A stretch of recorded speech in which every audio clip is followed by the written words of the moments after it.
the ruby bralette this time round.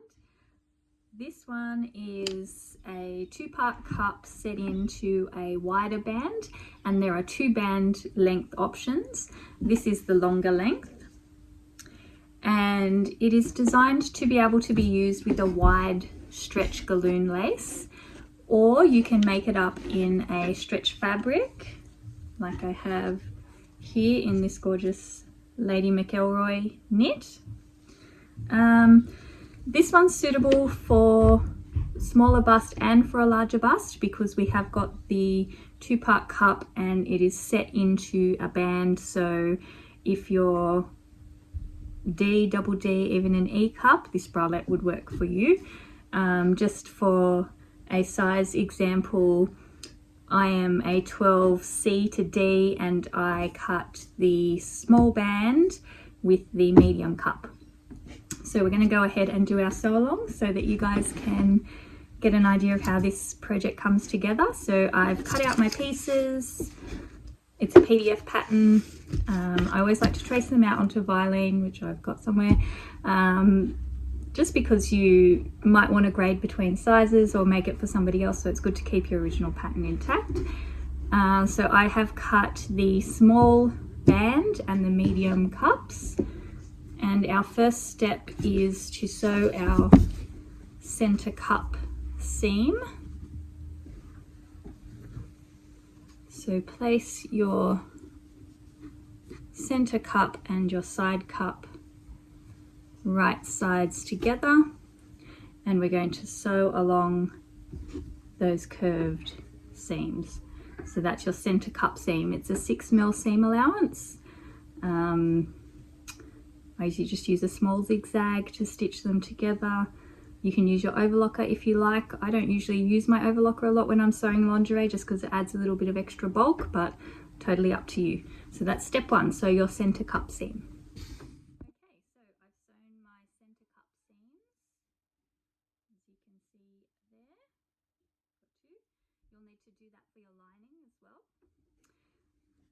And once you've done that, take your back and your front bands and place them right sides together and stitch your side seams. Once we've done that, we're going to use our fold over elastic.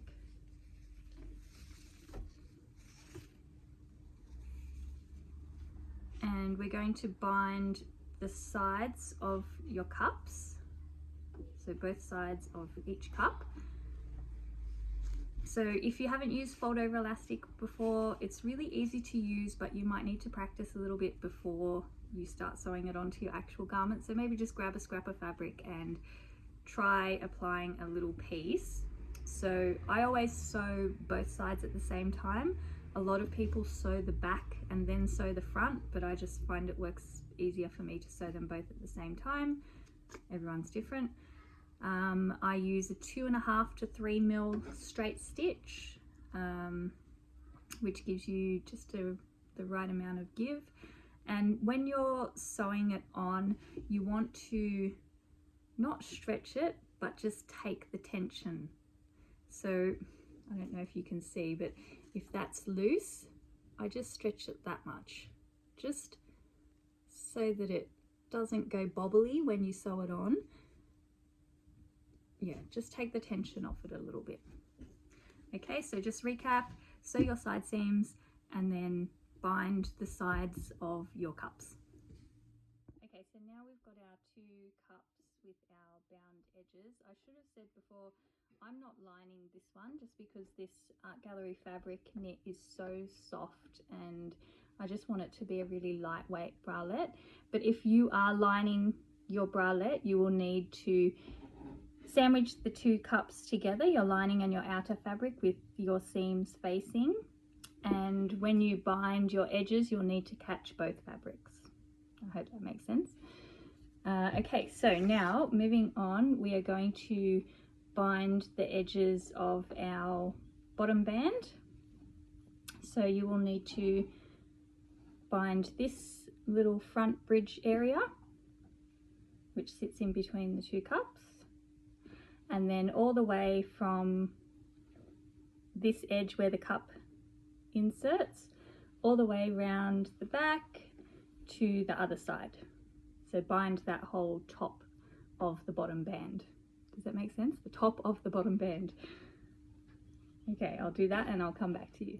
Okay, so now you should have your bottom band with the back and that little part at the front bound with your fold over elastic.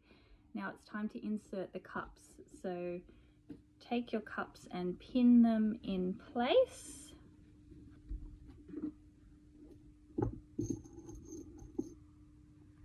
Just do one, show you what it looks like.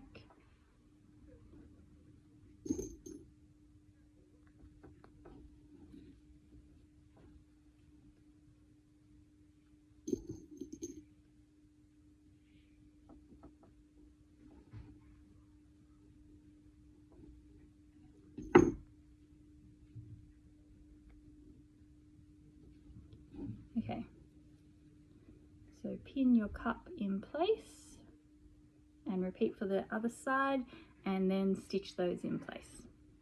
After we've done that, we're going to sew our picot elastic to the bottom of the bralette.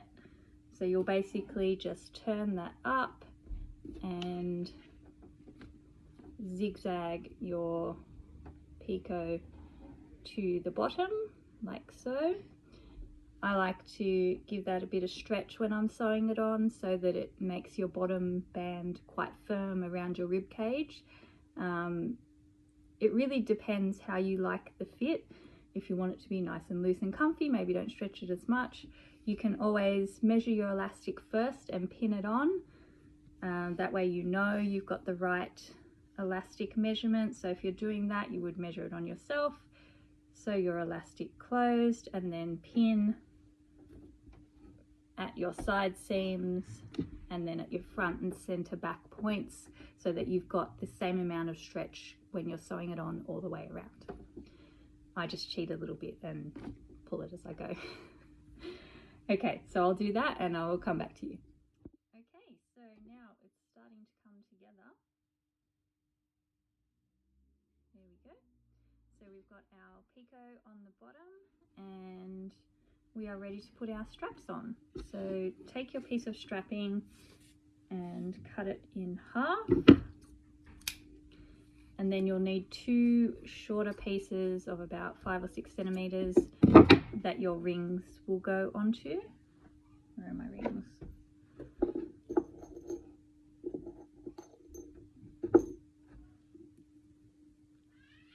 My rings and sliders. So this is, I think the easiest way to explain this is visual because it's really hard to write in text how to do this.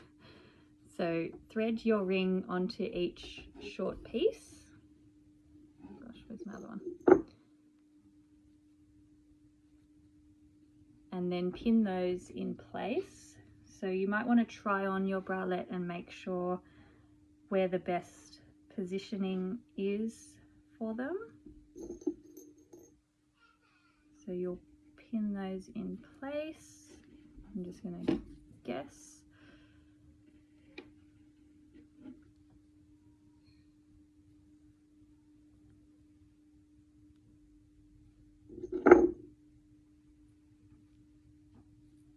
And then take your longer pieces and pin those to the top of the cup.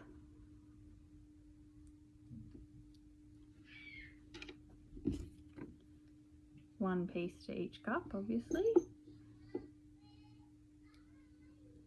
Okay, so we're going to stitch those on and we're going to stitch on our pieces that our rings are attached to at the back, and then I'll come back and show you how to thread the sliders on. Okay, now we're going to thread our sliders onto our straps.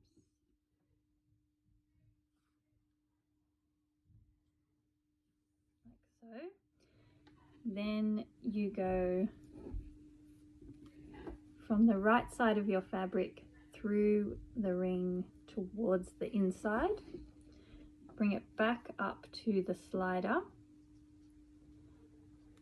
And you're going to go in under the other piece of strapping that you've already threaded through from the top to the bottom.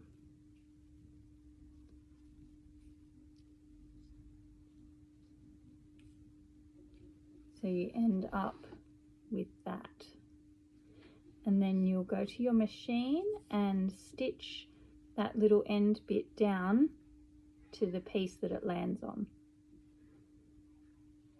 I hope that makes sense. You kind of have to do it. It's something, it's very hard to explain. So, and then you'll end up with your strap. So do that for both sides. And we are done. The Ruby Bralette, our new Lingerie Society pattern. So this is releasing tonight at 6 p.m. and there are a whole bunch of kits online, lots of lace ones, some Lady McElroy ones, and art gallery fabrics, including this one, which I think is super cute. It's called Pink Lemonade and I love it. Yeah, so the pattern and all the kits will be online at 6 o'clock tonight, and I hope you enjoy it. We'll be putting all of our tutorials and unboxings here on our YouTube channel. I think it makes it a bit easier to find everything all at once, and I can link the products below for you so it's easy to find things. So I hope that you guys like this new way that we're doing things. Leave us a comment. What are all the YouTube things? Hit the like button. I don't know, I have to ask my kids. Subscribe. And we will keep bringing you more content. We're going to keep this channel very lingerie focused. So if you're into that, then stick around. And we're working on our next pattern. So when we've got that ready to bring to you, we will. And I've always got a lot of ideas. So there's always new things coming. Okay, happy sewing. I hope you like the Ruby Bralette. See you soon.